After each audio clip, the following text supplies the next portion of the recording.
Hey guys, this is Sam from M.A.D Gear, and today I'm going to show you how to turn all of this stuff into one of these. So if you have ordered one of our kits and you need to assemble it, or instead if you got one of the chassis, you can take your own parts that either you ordered yourself or that you already had and turn it into what you see here.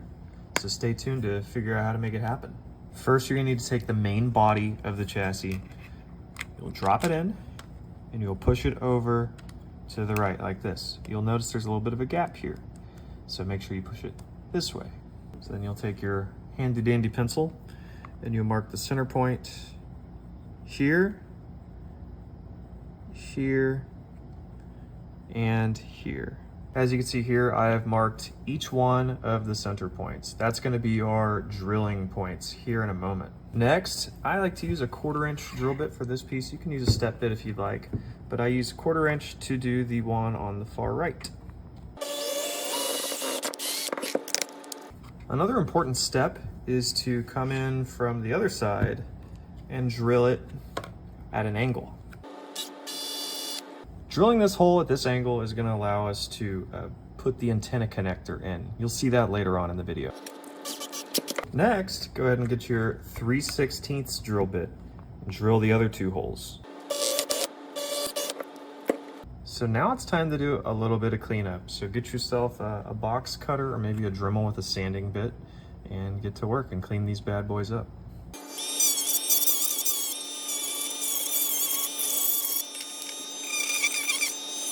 And once your case looks something like this, we can go ahead and put the chassis in.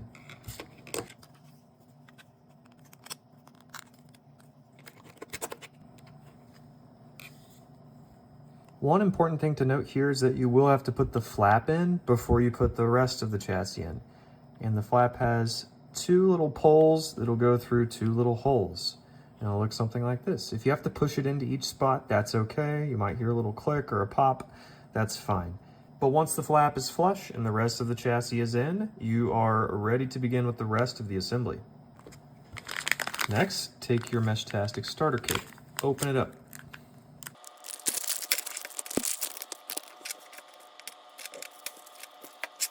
For the assembly, you're going to need these pieces. You're going to need the actual radio chip. You'll need the Bluetooth antenna.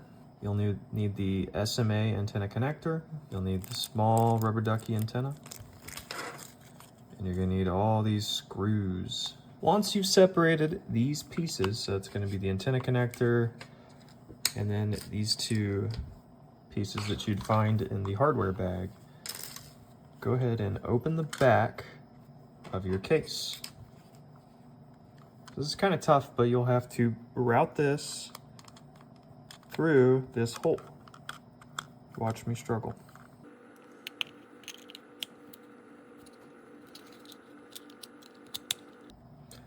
For this assembly, I actually find the locking nut to be more of a nuisance, so I just keep it in this configuration.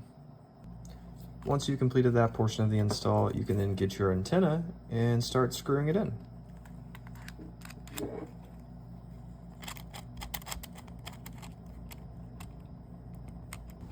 And with the antenna installed, your device should look something like this. Next, take the chip and drop it in. Make sure to line these 3 holes up and get a Phillips head screwdriver, because next is screwing that bad boy in.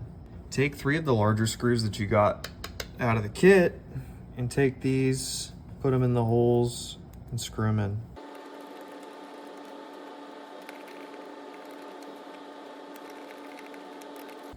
Now be careful not to over torque these. The threads are very gentle. They're made out of plastic. Next, grab your Bluetooth antenna. While this antenna was threaded through this hole, we're going to thread the Bluetooth antenna through this hole over here.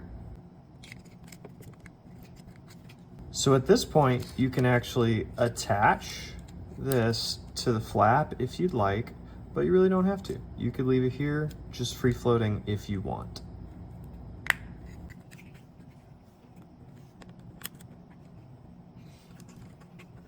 At this point, you can grab your battery and slot it in like this.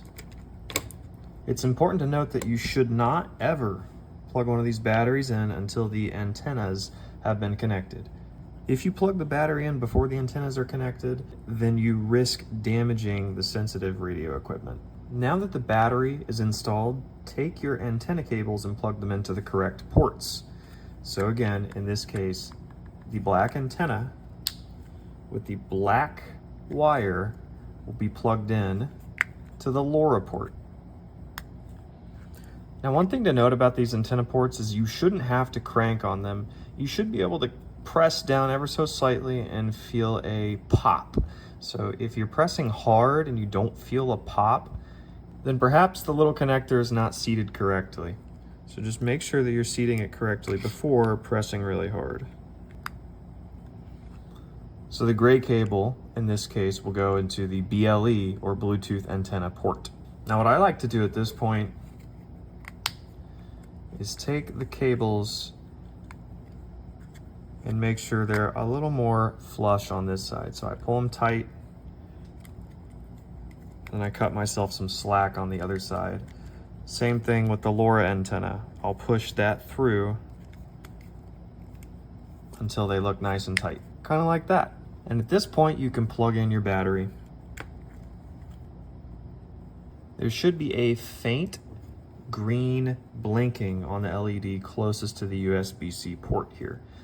One thing you'll need to know as well is that in order to charge this, you'll need to just pull up ever so slightly to get the USB-C port sticking out ever so slightly.